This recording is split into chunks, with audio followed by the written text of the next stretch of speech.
Quand je suis rentré donc de France, j'ai commencé à travailler.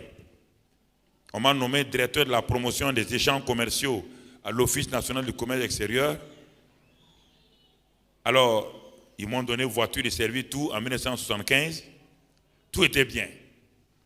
Sauf une chose, comme j'étais nouveau marié, j'avais un enfant, puis j'ai amené ma petite soeur pour l'aider. Ma femme était infirmière d'État et on avait 2 salaires. Mais on a constaté qu'à un moment donné, on n'arrivait pas à joindre les 2 bouts. Le 20-25 du mois, nos poches étaient complètement vides, comme le livre de Agé dit. Il dit que le salaire qu'on met dans notre poche là, c'est comme Dieu a mis un trou, ça tombe. Ça, c'est dans le livre Agé. Note ça, tu vas voir. Et Dieu dit qu'il souffle sur ton salaire, tu t'assois, tu prends ton bic, tu fais les calculs, tu ne vois pas où c'est rentré. C'est pas ça, mon ami? Hey, tu es là, non? Tu dis, je ne sais même pas où mon argent est parti. Écoute-moi, écoute mon témoignage. J'étais jeune cadre. Mais ça n'allait pas. Donc j'ai dit, mais qu'est-ce qu'on va faire? On a commencé à prier, jeûner, rien. Un jour, un chef de chorale de l'église Assemblée de Dieu de Gungun vient chez moi. Il s'appelle Timothée. Il vient chez moi avec un livret que les missionnaires avaient fait, un livret de témoignages à l'époque sur tous ceux qui sont dans les assemblées de Dieu, sur ceux qui obéissent à la dîme et les offrandes, et il y avait des témoignages vraiment extraordinaires dedans. Il vient avec le livret là. Quand il voulait partir, j'ai dit, Timothée, donne-moi ton livre, je vais voir. Quand j'ai ouvert le premier témoignage que j'ai lu, j'ai eu la chair de poule. Ce témoignage-là, c'était un pêcheur d'une région qu'on appelle Kaya au Burkina. Il a un barrage là-bas, il fait de la pêche. C'est un chrétien de l'église. Il avait beaucoup d'argent. Mais pour les dîmes et les offrandes, là, quand ça arrive, on dirait qu'il est enterré. Il ne donne rien. Et comme il ne voulait pas donner, il croit que c'est le pasteur qui est derrière son argent. Il a décidé d'aller en Côte d'Ivoire pour faire la pêche. Il veut quitter le Burkina. Il arrive à la gare de Ouaga. Il prend son billet de train. Et en ce temps, les chefs de gare sifflaient 3 fois. Quand on fait prrr, c'est pour dire aux voyageurs, préparez-vous. Le deuxième sifflet, ça veut dire entrez là-dedans, dans les wagons. Troisième sifflet, c'est pour dire maintenant, le train s'en va. On a fait le premier sifflet. Les gens se sont préparés. Les gens sont rentrés. Cet homme-là, jusqu'au 3e sifflet, il avait son ticket en main. Il a voulu entrer dans le train. Tous ses pieds étaient comme quelqu'un a mis des pointes. Il ne pouvait pas bouger. Le train est parti sous ses yeux, le laisser. Et la voix de Dieu lui dit, si c'est pour la dîme et les offrandes que tu me fuis, je suis Dieu, je suis partout. Il a ramassé ses bagages dans les larmes, il est parti à Kaya. Il est parti trouver le pasteur, il est parti se repentir. Et Dieu lui a dit, non seulement ça, mais tu as volé beaucoup de mon argent. Tu dois tout donner. Moi, j'étais assis sur ma terrasse. Quand j'ai dit à Timothée, le premier, c'est ça. Et je me suis vu, depuis que je suis venu, je ne donnais pas mes dîmes et mes offrandes. Je comprenais pourquoi maintenant j'étais dans la misère. Et comme Timothée était là, je ne voulais pas pleurer devant lui. Je l'ai laissé partir. Mais la nuit là, j'ai dit à ma femme, j'ai dit, mais c'est grave. Ma pauvreté là, comme directeur de service, un seul enfant. Toi, tu as un salaire. Moi, j'ai un salaire. À l'époque, le sac de riz, ça ne coûtait même pas 8000 francs. La maison que nous louons, même pas. Mais on n'arrive pas à joindre les 2 bouts. Je me suis mis à genoux, je me suis repenti. Il dit, Seigneur, je vais être honnête avec toi. Je t'ai volé et la malédiction est venue sur ma maison. Seigneur, je vais te donner tout. Si tu m'aides, je vais te restaurer tout. Et désormais, et ma femme a décidé aussi, puisque j'avais influencé ma femme. Il dit, non, l'argent ne suffit pas. L'argent ne suffit pas, ne donne pas la dîme. Comme ça. Mais Dieu comprend, non? Dieu comprend. Dieu dit que lui, il comprend. Mais pas parce que lui comprend que tu seras béni. Et la plupart des gens, parce qu'à l'église à l'époque, on nous disait, Seigneur, quand on prend les dîmes et les offrandes, là, et ça trompe les gens.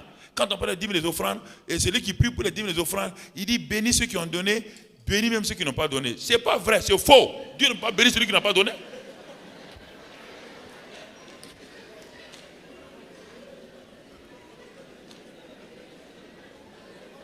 Comment Dieu va bénir celui qui a donné et va bénir celui qui n'a pas donné? Et les gens aiment ça, dire Amen, Amen, Amen. C'est pas vrai, on te trompe. On te dit ici, ne vole pas. Si tu voles, la malédiction est sur toi. Et quelqu'un vient te dire, un homme te dit, contredit Dieu, dit bien Dieu béni. Toi, dis Amen. Ce sont ces choses-là qui nous trompaient. C'est la tradition. Les gens parlant des choses, quand tu leur dis où c'est dans la Bible, ça n'y est pas. Alors, je me suis repenti. Ma femme s'est repentie. Et Dieu me dit maintenant, mets-moi à l'épreuve. Je ne comprenais pas ce que ça voulait dire. Il dit, mais, j'ai dit à ma femme, il dit, mais Dieu me dit de le mettre à l'épreuve. Je n'étais pas habitué à ce passage-là. Je m'avais acheté un carnet, je reviens, il dit, ah bon, tu me mets à l'épreuve, hein?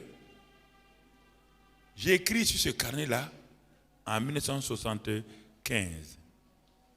J'ai écrit sur ce carnet-là un salaire qui était le salaire des expatriés à l'époque en Afrique. Aucun Africain ne touchait ça, même pas les ministres africains. J'ai mis ça sur le carnet. Il dit, Seigneur, tu as dit de te mettre à l'épreuve, non? Moi, je te mets à l'épreuve. Et j'ai commencé à donner mes dîmes et mes offrandes. Une semaine plus tard, le ministre du Commerce de l'époque m'appelle. Il dit, Monsieur Karambiri, bon, nous voulons nationaliser la société de textile qui se trouve à Koudougou. Ce sont les Français qui gèrent là-bas en relation avec Gonfreville de Boaké. Alors, nous avons décidé de nationaliser les différents postes, la direction générale, la direction commerciale, la direction technique et tout. Vous êtes un jeune car vous venez d'arriver, vous avez fait le commerce international, vous avez fait tout cela. Nous pensons que vous pouvez aller là-bas. Oh, moi j'ai dit non, non. Il dit, monsieur le ministre, je vais réfléchir parce que moi je ne vais pas aller en brousse. Je vais être dans la capitale parce qu'au cas où un jour on veut appeler quelqu'un pour être ministre du commerce, je suis là. J'avais des ambitions, mon ami. Je ne comprenais pas la vie chrétienne. Mais il m'a dit d'aller réfléchir.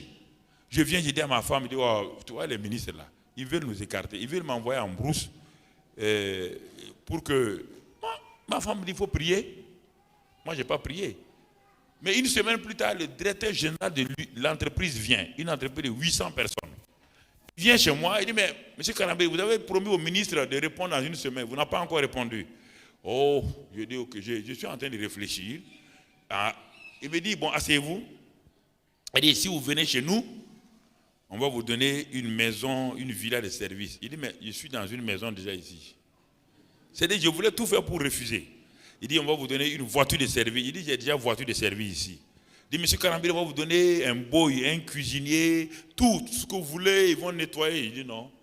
Et puis, il dit, monsieur Karambé, vous savez, et on va vous donner un salaire. J'ai tendu l'oreille.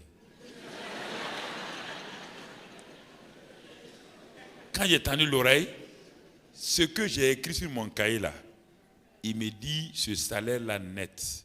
J'ai dit tout de suite, je m'en vais. Tout de suite, ça. Il n'y a même pas de problème. Écoutez, j'ai dit à ma femme, écoutez, bon voilà, tu restes ici derrière avec les enfants. Si j'attends demain, on peut changer. J'ai pris mon grand boubou. Le lendemain, dans la voiture, je suis allé.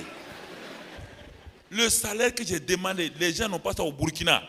C'était les Français qui avaient ça. On me donne ce salaire-là, moi je vais rester.